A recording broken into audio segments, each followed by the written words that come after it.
What's up, everybody? Welcome to the Loud Spot. I'm your host, Sebastian, right out of Oklahoma City. Today, we got a buddy of mine, Ali, on the podcast, and we're going to have an interesting conversation. This is not a musical podcast, it's kind of the other ones I do. Here we go. Oh no! Oh boy! Here it comes! The motherfucking Loud Spot! All right, Ali in Houston. Man, how have you been? All good, all good. Hey, Sebastian, how's everything? Good. So I kind of wanted to talk to you. You had an interesting story. You came down from Houston to Oklahoma to do some work with the company. You do IT, and this started. Now you're from Iraq, I'm originally from Iraq, yeah, from Baghdad. and you live in Houston. How long ago did you move from Baghdad to Houston? How long ago was that? All right, so, I moved exactly in December 2015. Okay. So it's been almost 6 years and almost 7 years now. Uh, Okay. yeah, it's a long, it's very quick here in US, actually. Went like so fast. Phew. So you moved. So you get into IT while you're here. But now, was that something you did while you were in Iraq as well? Yes, so I've been doing IT since 2006. Okay. Especially, I've been working with special forces, the U.S. Special Forces, providing them with internet and with all the cabling, LAN, all the support for the IT, desktop support, help desk, sysadmin. I've been doing like several role with them. Most of the contract have been with the U.S. military and special forces. I worked with them for a few years. Um, so so yeah, that's how it started. Then I established a few like very small company that support the enterprise in Baghdad when they came after 2003, Hmm. especially oil companies and especially down in Basra, which is south of Iraq. Um, Was yeah. it was it? How do you get into providing internet services or helping out the U.S. Special Forces living in Baghdad? Did they reach out to you, or how did the communication start to begin with? All right. So the long story short, that I started with the KBR as a translator interpreter. Okay, because I study English in my secondary school. It was an American dash British company dash Okay. British school. So yeah, I learned like English there, and then I'm very interested to watch movies, and listen to music. So that's how I developed my skills with English. So yeah, as soon as they started, they saying like 2004 exactly. This KBR saying, I didn't go with the army part where they see a lot of interpreter because they've been killed a lot. Hmm. So I said, let me go to the civilian side, which is KBR. They're building DFAC inside the green zone, which is supposed to be like a safe area at the beginning, 2004. So I started there then. Because I'm interested in IT anyway. So and my college is university is in IT. Okay. So that's how I get like just grow a little bit, make myself popular, like as a translator and as an IT as well. I can support you guys with whatever computer needs. I can get you stuff that you cannot need it, like you can't afford it, like oh it's gonna be long until come all the way from US. So that's how I get since KBR was the biggest contractor for the U.S. Army in Iraq, Hmm. supporting them DFAC and supporting them with all the life support. So that's how I get at the beginning with special forces. They want me to build them some Ethernet to their cabinet, Ethernet to their trailer, and so I did that the job, and they've been paying me like hourly, and I can't remember it was hourly at the beginning. Then we started getting some kind of salary. Yeah. After What that, situation became really bad, and especially 2006, hmm it was really very dangerous.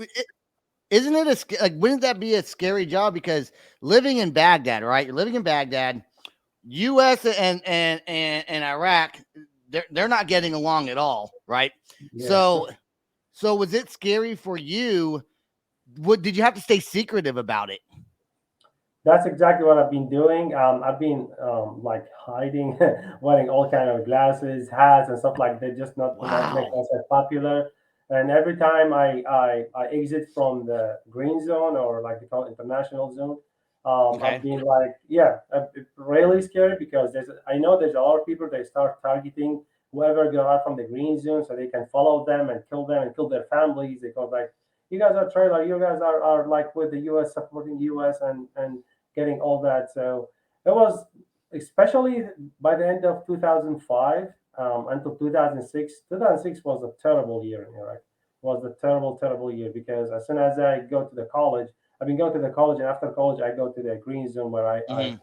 so at So least the green zone's kind of like a safe place, right? it's Um. supposed to be a safe place, but the Okay. rockets are coming always like God. yeah. So it's been like. I mean, we're hearing like the sirens every an hour, I would say, every 2 hours, and we have to go to the bunker. All right, and the good thing is that like KBR, when building the DFAC, it been already been built it with like some kind of bunker. Like when the rockets came in, it will not technically kill or like, but it has been killing a lot of. I mean, unfortunately, a lot of both sides, Iraqi side and U.S. soldiers. I mean, it's been like terrible.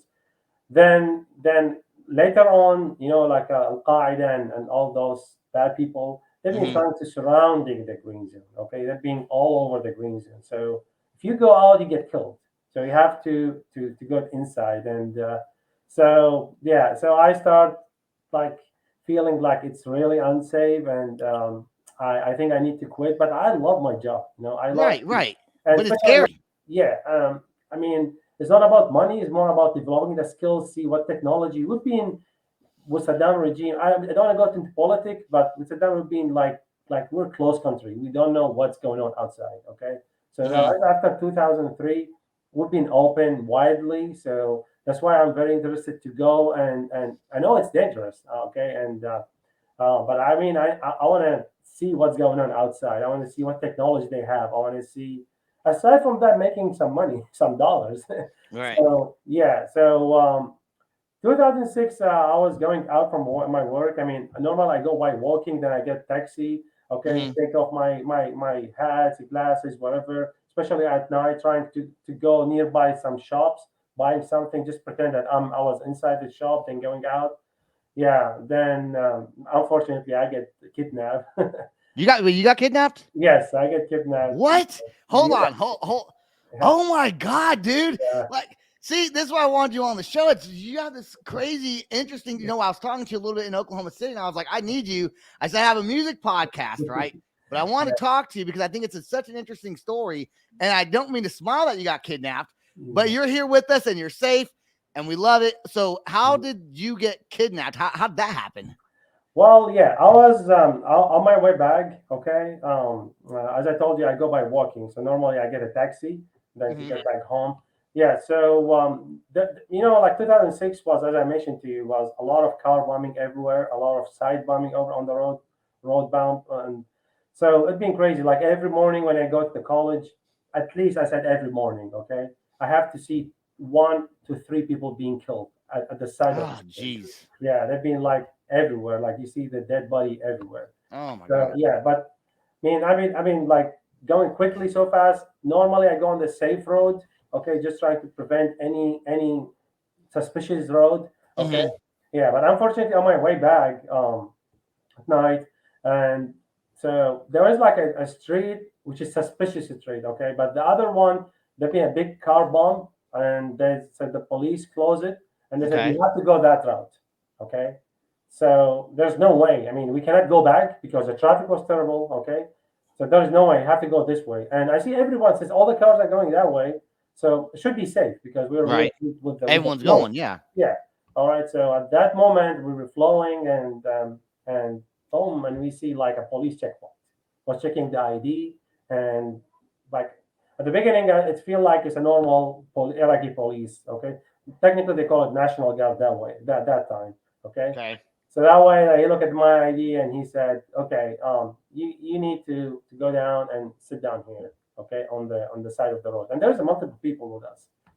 Then that moment, I look at the police car, and I remember my friend told me like when you see the police car without a tag, or without like a number or something, this is a fake.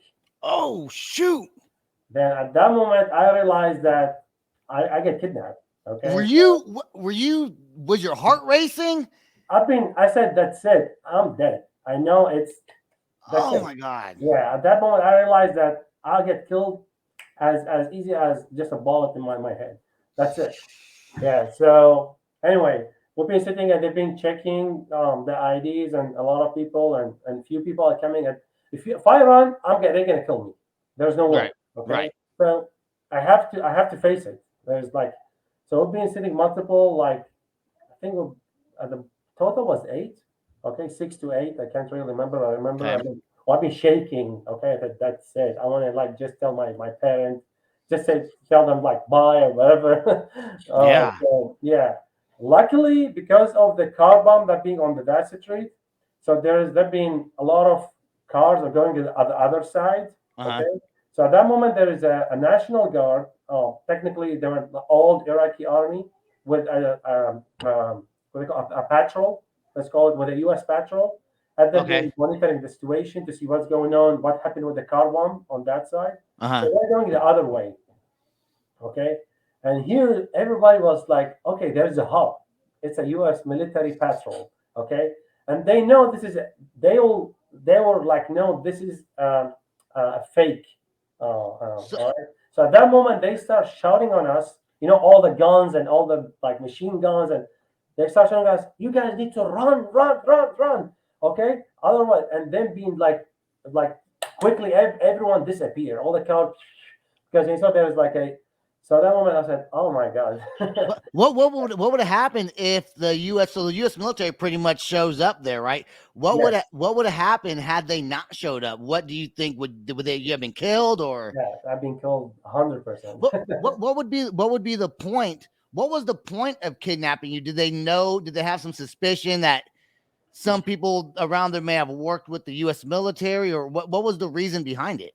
Unfortunately, there's a lot of people that work with the bad people, Al Qaeda or ISIS. They've been inside the green zone, and they've been selling the name and the addresses for as cheap Okay, as $20.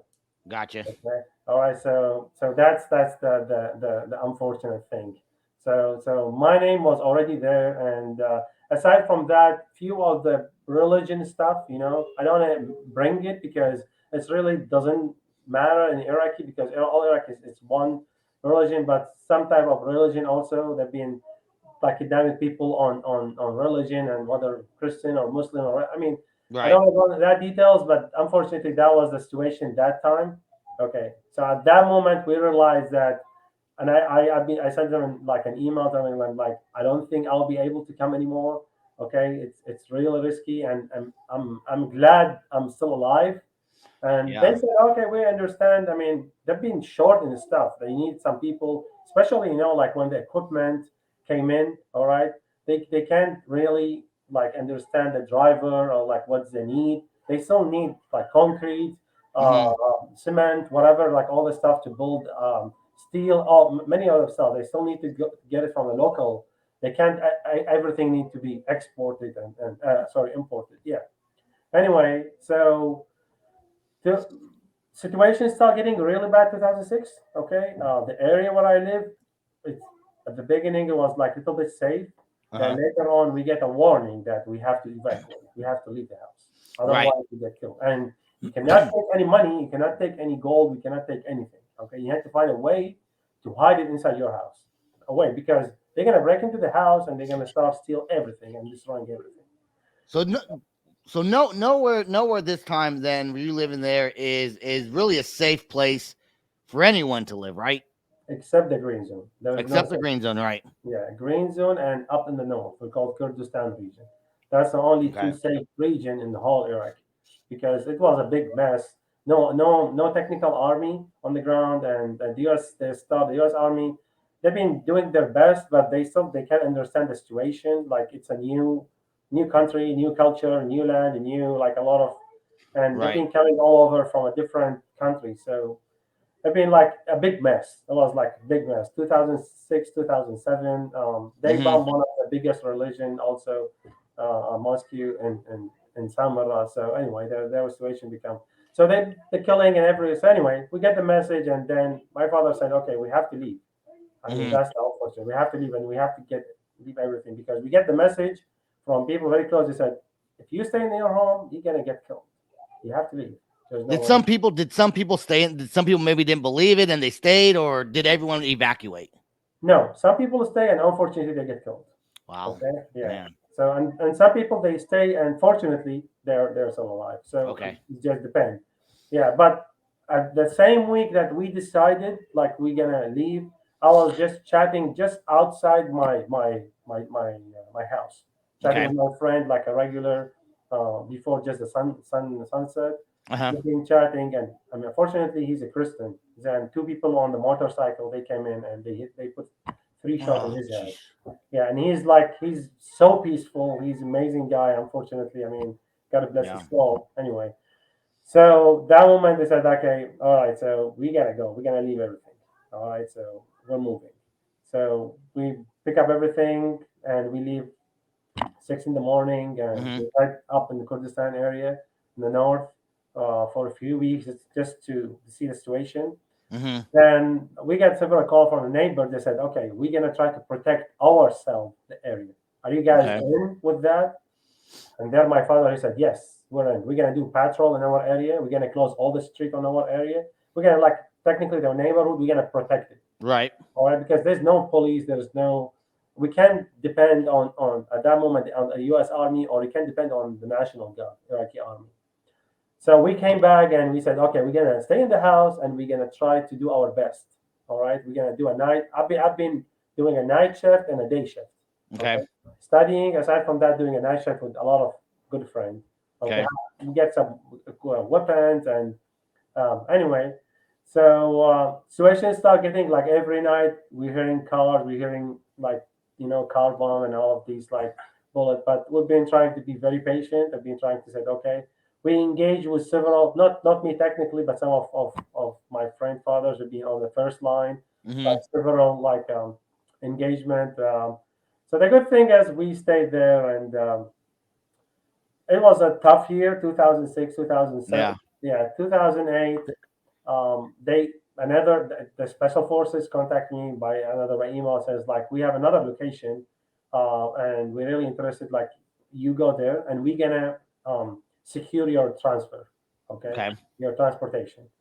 So I've been going like not inside the green zone, but like a area very close to the green zone was like a little bit of a safe areas, and I go in like armed vehicle that Hmm. they transfer me to a different location where they Okay.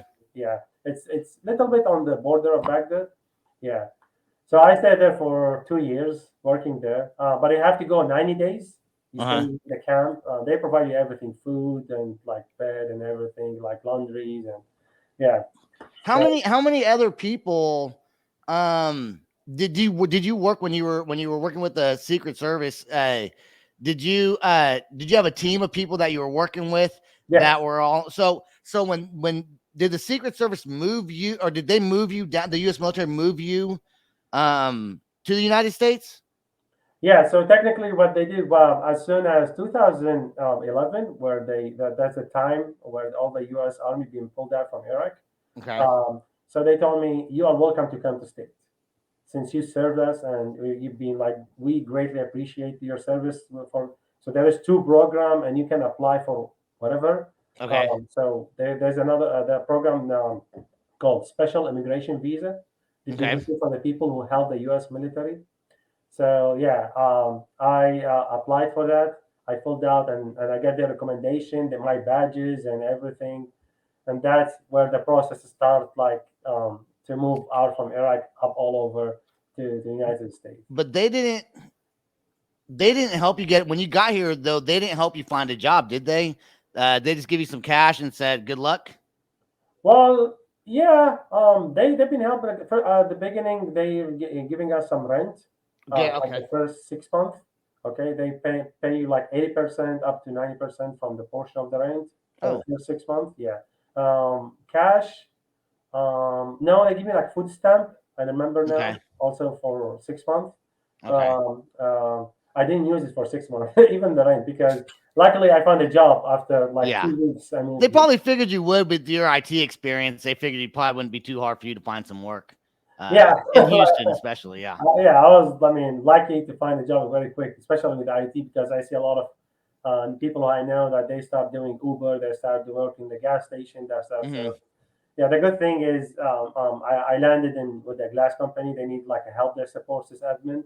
Hmm. So yeah, that's why I started with them. But as soon as I arrived, the good thing is I get my green card. So that's Oh. a lot of people they've been tough to get the green card. After a few years, then you'll be eligible to be a green card holder. But since I'm on that program, which is the special immigration visa Hmm. program, your green card being issued as soon as you enter the United States. Okay. Yeah. Yeah. Yeah. So Yeah. after 10 days, I got it by mail, and I Dude, was like so happy to be a I'm green card sure. holder. Yeah, it was easy to find a job. It was easy to like to yeah to go outside maybe come Hmm. back. Yeah. But Is it anyway, a really big culture? Like you've probably never been to America before. Before no. this, so was it like complete? Get off the airplane. Was it a complete culture shock as far as what the airports look like, the different foods, just the way people interact with each other? Was it kind of what you thought about, or was it completely different than what you thought? It was just like a dream. The first Really? Yeah. Yeah. few months, I can't even say days or a week. First few months was like a dream. Okay, I need Wow. to understand how they people live here. It's a big country. It's Yeah. a huge Texas. Houston is a huge. Texas is a huge. Oh What? yeah. My cousin picked me up because he lived here, and he came. Like, I have some friends here and my cousins. So he told me like you need to come to Houston. Okay, so I told him okay. I mean I have no idea whether it's Houston or yeah. So you got to choose where you moved to then? Well, yeah. As soon as they give you the visa, Uh huh. you can pick and choose Anywhere whatever where you want. Okay. anywhere you want. Okay. Yeah. So yeah, and they offer you even to pay the ticket, then you can pay it back as a monthly payment as soon as you start. Yeah, Oh, okay. I decided just to pay it myself. I said, okay, let me just pay it myself instead of getting. I then the first before I moved here, first 2 weeks I start some Google search. What's Texas? How is the U.S.? How the like? What is the job market here? What is the I try to go there. Food. Is Right. it? Do you think my wife gonna like it or no? What's my son? So anyway, I said, okay, let me move. It's a land of dream. Okay, everyone dream to come to the United States. So let me move and let me go, and I'll take it. So I I moved here December 2015. Okay. January, I think 7th. Yes, January 7th was my first day to go with Admiral Glass. It's a glass company as a sysadmin. And then I started trying to understand the situation here. Mm. The traffic, the traffic was like terrible here in Especially in Houston. Houston. Yeah, it's Yeah, horrible. yeah, and yeah, then I started engaging with the community here, with the people. It was like really nice, and it's a big journey, but it's really nice. Were you ever, did you survive a car bombing at all or something like that? Oh my God, many times. So, how, I can't even count it. But I remember one. I swear, one. I was driving going back from work. uh huh. There was a side bump on the road. I just passed it, and like when the bump, the wind, you Hmm. know, I swear because of the explosion wind, my car, I swear, is just go up for multiple feet, just fly all over and boom. Then after like still like for a day, I think 2 days, I hear the in my The ears. ringing. Yeah, the ringing in my ears. I was just like with that moment, I feel like I remember. I mean, I think I'm dead. I think like because you cannot see everything. It was just like a like explosion, all the dust and all the. It was just like and the thing. I was like at that few seconds, I realized that okay, maybe I'm in heaven or something. I I realized Yeah. like okay, then I was like okay, I'm still alive and Yeah. You're still here. yeah, and yeah. Unfortunately, if you turn around and see the people being like dead Ugh. bodies, and it's become like a normal situation here. Like unfortunately, Yeah, you get so used to it. Now living here, do you ever get anxious or have anxiety or feel like a PTSD kind of thing where you go back and you feel like you could be in danger for some reason, or is that you're something you're So, over? so we've been, especially Iraqi people, have been going through a tough wars since Hmm. 1980, where Okay. the long war with Iran, okay, Hmm. for 8 years, okay, and later on 1991 with the Gulf War, okay, which I physically been hurt on that war, okay, because they've been hitting several targets near my house where I get shocked and I get some type of a skin because my I get like they call it vitiligo in my body till now. Okay, Mm. because we went to several doctors and several then after 1991 that's like I mean been crazy war. Okay, like 30 plus countries. Then after that since 1991 until 1998 I remember all these tough years, no food, no drinks. We cannot afford to buy Pepsi, can of Pepsi. We cannot buy it. Okay, we've been sanctioning by U.S. and a lot of countries all over. Technically, the sanction wasn't on Saddam regime; it was on the people. People Hmm. have been getting hurt. No milk for children. A lot of children being dying because of there's no food. There's Wow. no milk for the children. There is, and we cannot, like we can buy banana. Technically, it's tough Okay. like to buy a banana. All right, because it was like if you want to buy a banana, you have to pay half of your salary. Okay, you have to go Wow. there. So 1995, 1996 was also 1994, 5, 6 was really Sounds like you've been through some pretty tough times. I mean, exactly. That's why the Iraqi been used to it. We've been used to it. Like the siren of like of the we gonna expect any second that we missiles or hit by something. missiles, we've been hit by a rocket, we've been then 2003 the war on Saddam. Okay, that's the Hmm. freedom of Iraq also. It'd be like you see a lot of people get killed, Apache everywhere. I mean, so we used to it. Okay, Yeah. we become like the car bombing becomes something part of our life. Unfortunately, I mean, sometimes you know your neighbor being killed. Okay, so you start crying for a day, but next day you have to give up. You have to stand up and keep going. Okay, so a lot of car bombing. I personally know a lot of them being kidnapped and being killed very badly, bad way, and they've been killed like a lot of car bombing, a lot of cousins they've been get killed, a lot of relatives they've been kidnapped and get killed. That's why all of them they start going to Jordan, to Syria, to Hmm. Egypt. Okay, just running away to the north, to Istanbul, Turkey. They're just like we can't like Yeah. take it like this. Yeah, and many time my father said, okay, that's it. He said, I give up. Let's go to Istanbul. Let's live there and let's see. And then later on, he said, no, I can't live as a refugee there and trying to. Let's face it. Okay, he said, Yeah. yeah, let me get my kids graduated first. Okay, so he said, like, let's do our best until the graduation is done, university is done, then we'll start thinking which way to go. And it wasn't easy, even if you go to Istanbul or if you go to Egypt, it wasn't that easy to they will not give you the UN or whatever, the US or Canada or Australia where they open the immigration. They will not give it to you right away. You have to spend years, months. I know some friends spent 7 years. Okay, I Hmm. know some others like my sister. She applied until now nothing since 2003.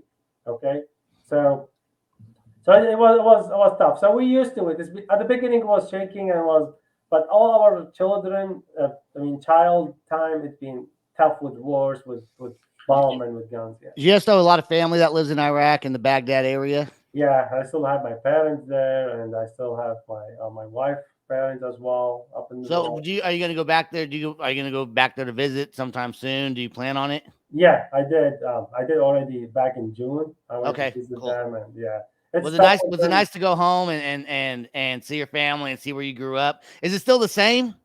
No, situation is much better right now. Yeah. I can't say the 100% safe. I would give it 80% safe. Okay, 80%. Yeah. No, Yeah. when you came here to the United States, what would you say was a food that you've never had before, that you came here and tried it and you liked it? Well, the steak. Steak? Steak, yeah. There's Steak, no steak in Iraq. I mean, no, I mean, we have, I mean, we never used, I mean, I can't remember like technically eating a ribeye steak. No. No. No, I can't remember. I mean, maybe we eat a lot of lamb, not like, we're little with beef, but lamb. Oh, yeah. You're right. Yeah. So, yeah, it's like barbecue everywhere and like tastes good and a lot of seasoning, a lot of stuff. I was like, wow. I mean, the pizza here is like huge pizza. And like, What about everything tacos? is huge. They got tacos in Iraq? Tacos? No, they have. Before, no. Oh, they do now? No, Yeah, Americans got there. Now they're giving everyone tacos. exactly. Now they got all kind of food, all kind of. So yeah, so That's we start cool. getting like all the barbecues, all the stuff. So it was like, yeah, it was like everything here is great. Okay, That's awesome, man. Yeah, to be in the States is. Thank you for coming on, sharing your story with us. I think it's interesting. It's fascinating. I'm scary, but you're still here to tell it. So congratulations on all your success and what you're doing. And you're doing great, man. So, and my wife wanted me to say hi to you. So she's laying down right now. Bali, man, thank you so much for coming on. Hey, stay right there till after the outro song plays, please. I do want to remind everyone, if you do like the podcast, please subscribe to our YouTube channel. We're also on Apple, Spotify, all podcasting platforms, including Pandora. And that's all the time we got today. Peace out, rock on, and much love. Thank you, Sebastian. Thank you all. This is the Loud Spot outro by nothing short of tragic. Is this all talk with no action? No. Is this my thoughts with distraction? No. Is this what I bought that's in fashion? Or is this the Loud Spot with Sebastian? Yes. Does nothing short of tragic have us back again? Yes. Does everything that's good really have to end? Yes. A pin post has a pin show, so to get more episodes, make an order, this is over. Thanks for watching our video. Don't forget to click the like and share button. Don't forget to go to our YouTube and subscribe. If you want to listen to our audio and pick up some cool merch, go to www.theloudspot.net. Peace out, rock on, much love.